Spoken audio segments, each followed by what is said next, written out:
When I was studying art history in Florence and going through all these museums and looking at all these artworks and seeing these paintings by Fra Angelico, and I immediately knew there was something different here, that really was not about art so much.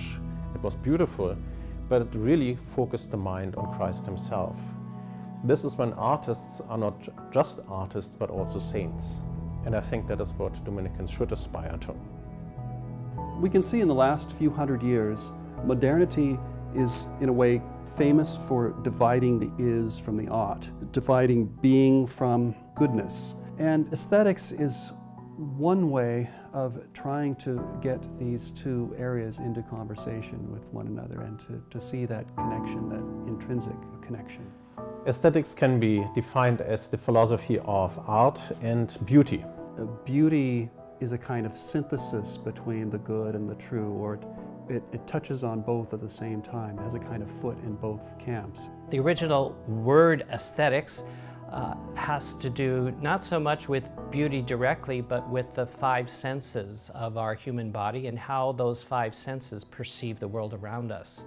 And so when something is described as aesthetic, it refers to something which comes through the senses. There is a kind of hermeneutic circle, I think, in terms of appreciation of beauty. Our own presuppositions and the state of our souls, in a sense, will tell us what is beautiful or what isn't. Beauty in Aquinas' world being that which, upon seeing, gives pleasure, either natural beauty or created beauty, and are finding this common phenomenon of people's response of being filled with awe and wonder when they're in the presence of something that is, if you can say it, larger than themselves. One can ask what is beauty, but one can also ask what is art. Much has been written on beauty, and there's a long tradition of articulating a response to that question. But I think the more meaty question, if you want, is what is art, and what are specific forms of art, and how can we conceptualize that? We have a lot of thinkers that have contributed to that, from the Thomist tradition, certainly Jacques Maritain, Etienne Gilson, who I like to use in my classes.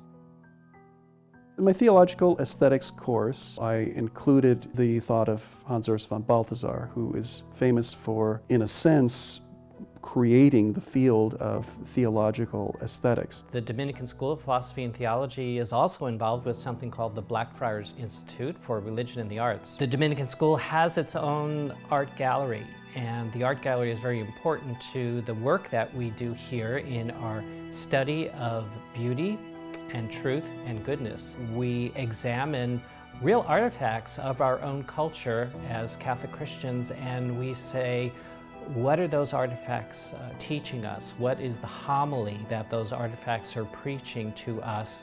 And how can we learn from them and through them from the people who created them? The philosophy of art is, of course, also connected to the theology of art. So we here at the DSPT certainly would be set up to do both, pursue the question from both a theological and a philosophical angle, and therefore have a fruitful conversation between both disciplines. Beauty, of course, is a glimpse of that beauty which is God himself, and we want to pursue it and reflect on it endlessly.